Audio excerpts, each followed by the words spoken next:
Hey guys, welcome back to a channel. आज की video में मेरे साथ ऋतिक है जो आरवीसी से है। अब ऋतिक आपको अपने बारे में बताएंगे, अपनी जर्नी के बारे में बताएंगे, कॉमेट के में एग्जाम में क्या क्या गलतियां नहीं करनी है वो सबके बारे में भी बताएंगे। और उससे पहले आप हमारी कॉमेट के की टेस्ट सीरीज चेकआउट कर सकते हो। मेरा मेंटर के ऐप में लिंक मैंने पिन कमेंट में दे रखा है, सबने ट्राई कर रखी है। फॉर्मूला शीट भी वहां पे दे रखी है। A to Z PYQ चाहिए, मॉक टेस्ट चाहिए, जितनी रिसोर्सेज चाहिए सब उस बैच के अंदर डाल रखी है। तो क्या करना है, मेरा मेंटर को डाउनलोड करना है। आप सीधा चलते हैं हम ऋतिक पे। सो हाय ऋतिक, कैसे हो यार? हाय, मैं तो अच्छा हूँ। आप कैसे? सब बढ़िया ऋतिक। ओके, आरवीसी में तुम अपनी ब्रांच बताना और थोड़ा रैंक वैंक थोड़ा बताओ कि क्या वहाँ पे है तुम्हारे साथ। जी, तो मैं अभी AIML पढ़ रहा हूँ, AIML विद CSC। और मेरा रैंक था 656, ओके, 656। मार्क्स याद है तुम्हें? कुछ मार्क्स कितने आए मार्क्स थे? 110 120 के रेंज में कुछ होगा। तो अगर मेरे 115 110 आ जाते हैं तो मैं आरवीसी में सीएससी मिल जाएगी मेरे को हाँ, मिल जाने चाहिए। आराम से। मतलब चलो आराम से। आईएससी तो मिल जाएगी ना, हाँ हाँ कंप्यूटर हाँ। रिलेटेड आईएससी तो मिल जाएगी। तो मतलब कंप्यूटर 110 रिलेटेड कोई ना कोई ब्रांच आपको मिल ही जाएगा, ये ओके, गारंटी अगर है। मेरे 110 115 आ जाते हैं। हाँ। ओके ऋतिक, तुमने प्रिपरेशन कैसे स्टार्ट करी थी अगर हम बिल्कुल स्टार्टिंग से जाएं तो? वैसे 11th 12th की तो मैंने जेई की कोचिंग ली थी। और कॉमेट के बारे में तो मुझे 12th में ही पता चला। तो लास्ट के कुछ जो 2-3 दिन थे, 2-3 हफ्ते थे, तब मैं कॉमेट के जो PYQs थे, एक किताब मैंने खरीदी थी MTG सीरीज़ की।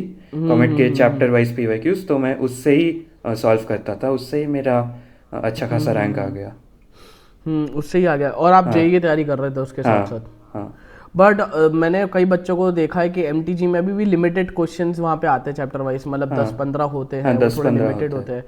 तो अगर एक बच्चे को पूरा फुल फ्लैश कॉमेट के की तैयारी करनी है तो उसको क्या क्या बातें ध्यान में रखनी चाहिए जो आप बताना चाहो?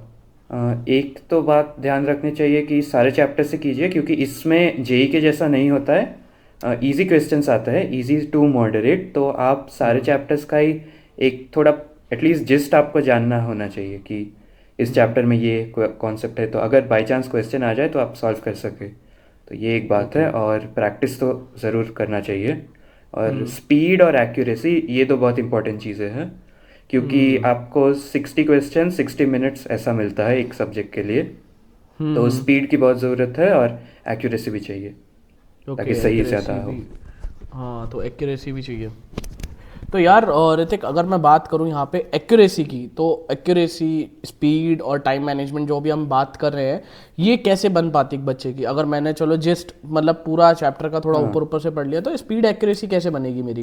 वो ज़्यादा प्रॉब्लम्स प्रैक्टिस करने से होता है।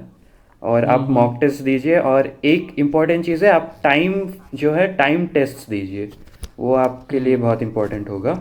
तो 3 घंटे का आप मॉक पेपर दीजिए, या अगर आपके पास 10 सवाल है तो आप 10 मिनट का टाइमर लेके कर सकते हैं। ऐसे छोटे छोटे 10 मिनट 20 मिनट के टाइमर लेके आप एक एक चैप्टर या 10-20 क्वेश्चंस पकड़ के आप कर सकते हैं। और फिर खुद का ग्रेडिंग कीजिए, आपको पता चलेगा कि कहाँ गलत हो रहा है, क्यों गलत हो रहा है। वो भी बहुत जानना ज़रूरी है। यही चीज़ मेरे को किसी एक बच्चे ने कही थी, इसी को लेकर हमने अपने बता बैच में भी ना, वहाँ पे चैप्टर वाइज जैसे क्वेश्चंस होते हैं हाँ ना, हाँ चैप्टर वाइज होते हैं, तो हमने एक छोटे छोटे टेस्ट बना रखे हैं जिसमें हमने 10 क्वेश्चन डाल रखे हैं और 10 मिनट दे रखे बच्चे को। अगर किसी अच्छा। को स्ट्रक्चर ऑफ एटम करना है, केमिकल बॉन्डिंग करनी है, तो वो वहाँ पे जाता है और टेस्ट 1 पे क्लिक करता है, तो उसको 10 मिनट मिल जाते हैं और 10 क्वेश्चन मिल जाते हैं। और हाँ प्रॉपर उसको एक एक पता चल जाता है कि उसने एक एक क्वेश्चन पे कितना टाइम स्पेंड करा हाँ सॉल्यूशंस के साथ कॉमेट के में। तो ये हाँ हमने वहाँ पे डाल रखा है क्योंकि बच्चों का था कि हमें भी ऐसा चैप्टर वाइज चाहिए। तो ये चीज़ हमने वहाँ पे डाल रखी है और अभी भी और भी चैप्टर्स वहाँ पे ऐड हो रहे हैं उसी बैच के अंदर। तो कहीं ना कहीं ये जो तुम्हारा वाला जो तुमने बताया ना, ये सीन हमने अपने वहाँ पे इंटीग्रेट वहाँ पे कर दिया ऑलमोस्ट। अभी थोड़े से और चैप्टर्स बचे, यहाँ पे हमें टेस्ट डालने हैं, बाकी कुछ चैप्टर्स है। बट यस, ये चीज़ को तो हमने कंसिडर करा है कि कहीं ना कहीं बच्चे को चैप्टर वाइज भी अपने आप को देखना चाहिए कि कितना कर पा रहा है, नहीं कर पा रहा है, स्पीड मैच हो रही है नहीं हो रही है उसकी 10 क्वेश्चन 10 मिनट के हिसाब से। हाँ। तो ये ओके। अच्छी बात है। ओके। और इसमें आप एक और चीज़ बताना चाहो कि कौन कौन से चैप्टर्स इंपॉर्टेंट है? अगर हम सबसे पहले 12th की शुरुआत करें, क्योंकि 12th का पोर्शन सबसे ज़्यादा आता है जैसा हम सबको पता है। तो हाँ। 12th में कुछ important topics physics, chemistry, maths में अगर हाईलाइट कर पाओ एक एक करके। देखिए, फिज़िक्स में तो इलेक्ट्रिसिटी और मैग्नेटिज्म आप पूरा करके जाइए। और मॉडर्न फिज़िक्स भी बिल्कुल नहीं छोड़ना, वो भी बहुत इंपॉर्टेंट होता है, इजी होता है, स्कोरिंग होता है, तो वो एक है। और केमिस्ट्री की बात करें तो केमिकल काइनेटिक्स जो चैप्टर है, उसमें से बहुत सारे डायरेक्ट क्वेश्चंस आते हैं हाफ लाइफ और रेट के बेसिस पे, बेसिक फार्मूला होता है, तो उससे आप अच्छे से कर सकते हैं। और एक होता है आपका जो ऑर्गेनिक केमिस्ट्री, आपको ज़्यादा डेप्थ में जाने की ज़रूरत नहीं है, एनसीईआरटी करके जाइए, आपका अच्छे से निकल जाएगा। और ओके इसके साथ और मैं ये कह रहा हूँ ऑर्गेनिक में और थोड़ा सा इंपॉर्टेंट अगर चैप्टर वाइज हाईलाइट कर पाओ कुछ। Chapter wise haloalkanes, haloarenes, alcohol phenols ethers और अमाइंस अच्छे से करके जाइए। एल्डिहाइड्स से ज़्यादा सवाल तो नहीं मिलते, बायोमॉलिक्यूल्स भी करके जाइए क्योंकि उसमें बहुत डायरेक्ट क्वेश्चंस होते हैं, तो स्कोरिंग अच्छे से होगा उसमें। हाँ मैंने देखा है कि ग्लूकोज फ्रक्टोज वाले क्वेश्चन आ जाते हैं, पूछ लिया जाता है विच स्ट्रक्चर ऑफ, हाँ क्योंकि हम जब अपना पेपर डिजाइन कर रहे थे तो हमने काफी सारे क्वेश्चन इनकाउंटर करे थे कि 2024 2023 में ना ग्लूकोज और फ्रक्टोज के क्वेश्चन हमेशा आ जाते हैं कि स्ट्रक्चर पहचानो इनका। और वो ऐसा है कि आपके सारे जो भी आप एग्जाम दे वो एक क्वेश्चन आपका आएगा ही आएगा, तो वो स्ट्रक्चर्स जान लीजिए, तो ये एक बात है। ओके और मैथ्स में डिफ्रेंसिएशन के जितने भी टॉपिक्स है, कंटिन्यूटी और एप्लीकेशन ऑफ डेरिवेटिव्स, बेसिकली जो कैलकुलस का पार्ट है वो अच्छे से करके जाइए। और वेक्टर्स एंड 3D ये भी बहुत इजी और बहुत स्कोरिंग चैप्टर है, इसे बिल्कुल नहीं छोड़ना है। ओके या ओके और कोई और परम्यूटेशन प्रोबेबिलिटी भी कर सकते हैं। परम्यूटेशन सिंपल क्वेश्चंस 11th करके का है। जाइए, हाँ 11th का है, हमें 12th में सिखाया था तो इसलिए। ओके ओके कोई दिक्कत नहीं है।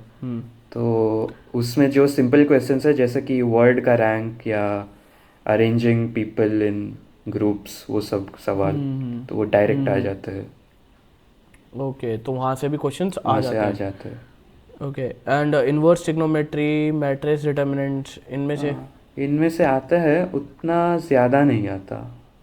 तो मेन मतलब 12th में अगर मुझे मैथ्स में देखना हो तो calculus is the most important part, calculus is the most important part and vectors. Okay vectors 3D Vectors जहाँ से 3D 20-25 क्वेश्चन तो हमारे पक्के ही हैं, मतलब 30 क्वेश्चन तो आप आराम से मान लो इनसे। हाँ हाँ।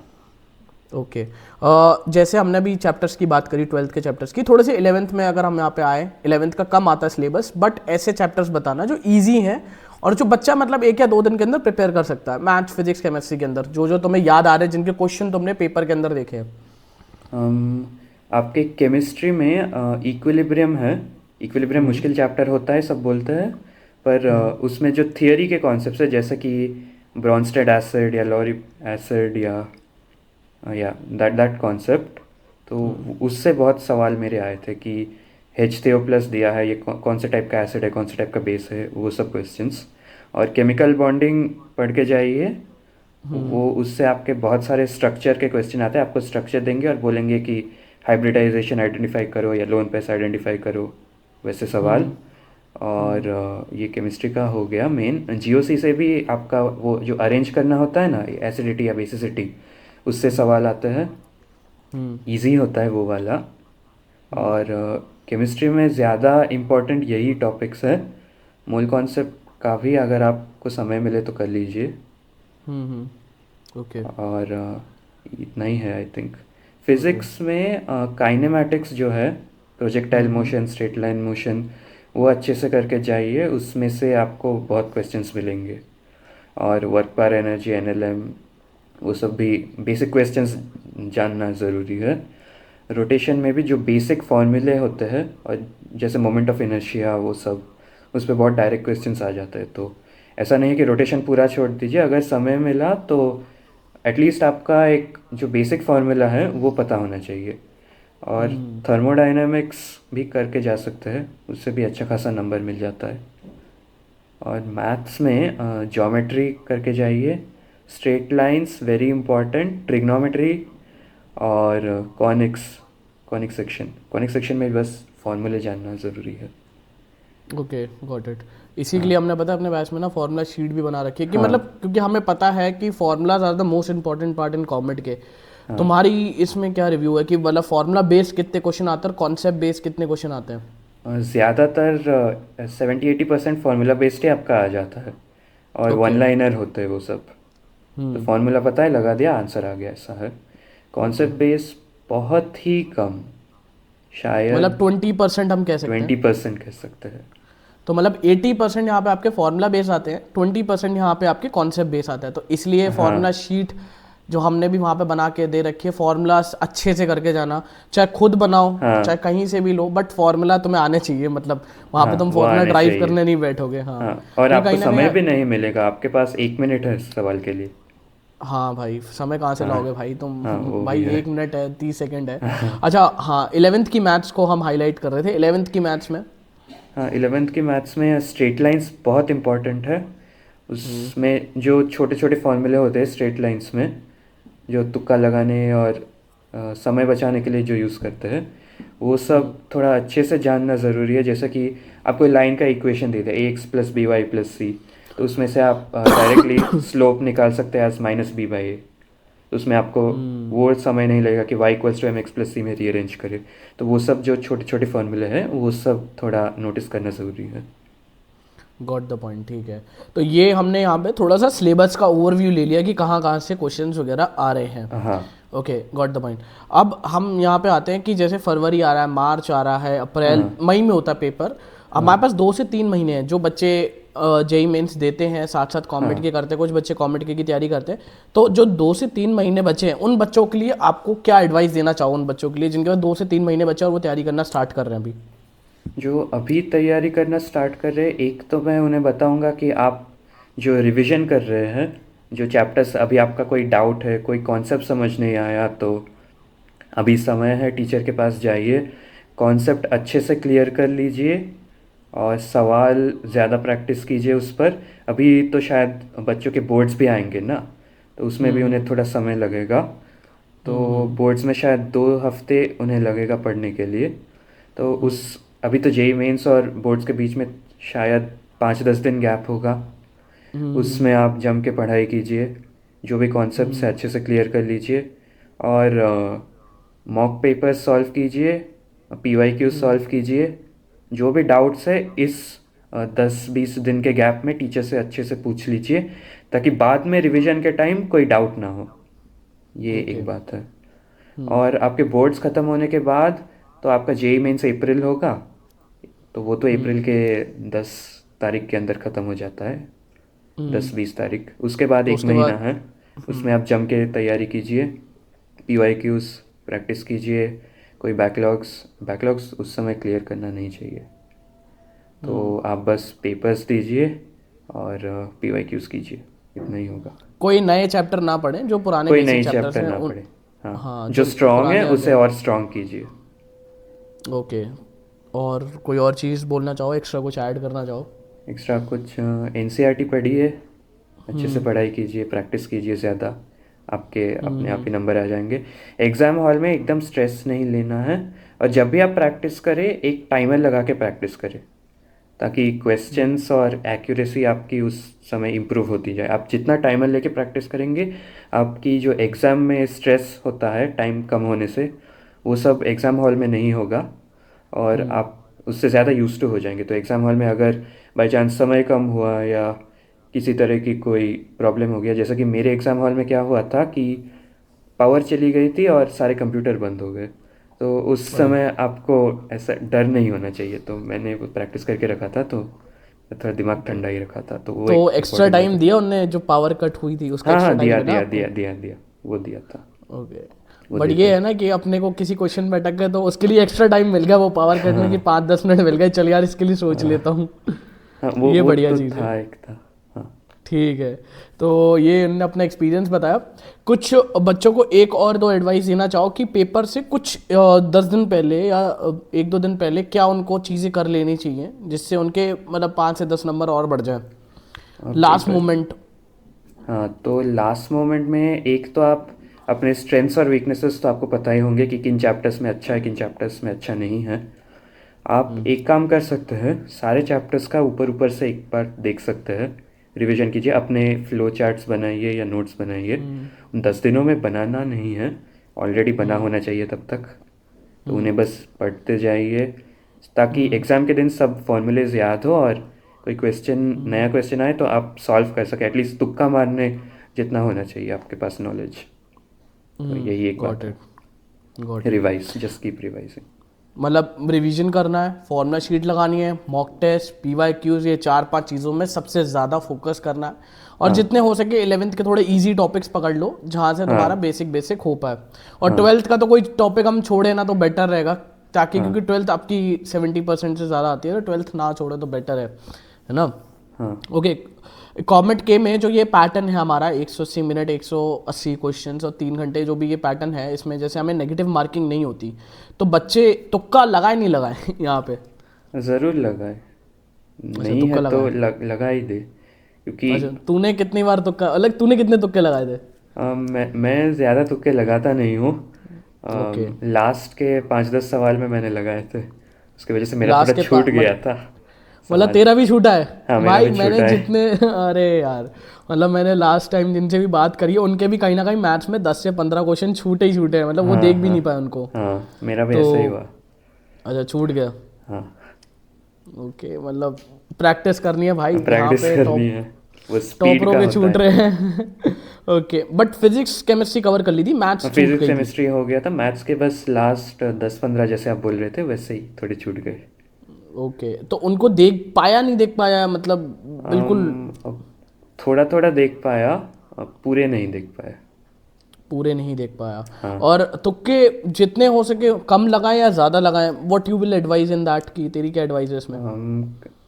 अगर सवाल हो रहा है तो लगाना नहीं चाहिए, जितना ज़्यादा हो सके आप खुद करके देखिए। अगर कोई सवाल ना हो रहा हो तभी तुक्का लगाइए। ओके ओके गाइस, एक चीज़ मैं आपको बताना चाहूँगा कि लास्ट 3 से 4 इयर्स मैंने जितने बच्चों को मेंटर करा है, तुक्का कम लगाओ। मैं बताऊँ क्यों? क्योंकि रैंक पे असर आता है।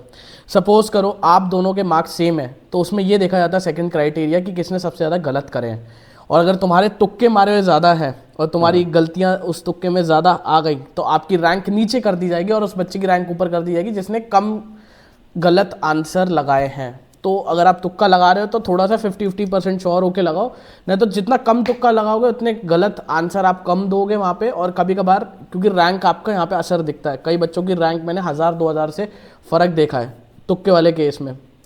तो मैं तो तुक्का थोड़ा कम बोलता हूँ, बट हाँ, अगर तुम्हें लगता है कि तुक्का लगा के 10 तुक्के लगाए हैं, 4 सही हो रहे हैं, ठीक है, फिर भी क्या है, आपके कहीं ना कहीं मार्क्स बढ़ रहे हैं, तो आप तुक्का लगा सकते हो थोड़ा सा। बट बल्क तुक्का नहीं लगाओ, 10-15 क्वेश्चन तो तुक्के आप लगा ही सकते हो, ज़्यादा तुक्के भी अच्छे नहीं होते। ठीक है, ओके, ये पूरा हमने कवर कर लिया, सिलेबस कवर कर लिया। तो अब इसमें ये आ जाता है कि जो ये पूरा कॉमेट के है आपका, ये जो मई में होता है, तब तक बच्चा एग्जॉस्ट हो जाता है। एक बात, जनवरी बोर्ड्स, इसके बारे में पूरा एग्जॉस्ट हो जाता है।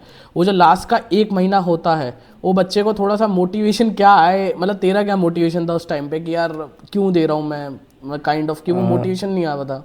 मेरा एक ऐसा था कि जेई में उतना अच्छा नहीं हुआ मेरा फर्स्ट अटेम्प्ट में। तो मेरा ये था कि अभी बाकी के जो भी एग्ज़ाम्स है ये छोड़ने नहीं है, इन्हें अच्छे से देना है, अच्छे से पास करना है, अच्छे कॉलेज में जाना है। हमें अपने मन में ऐसा बना के रखना है कि कुछ महीनों की बात है, थोड़ा कष्ट करके पढ़ लेंगे तो हो जाएगा। तो ये एक था।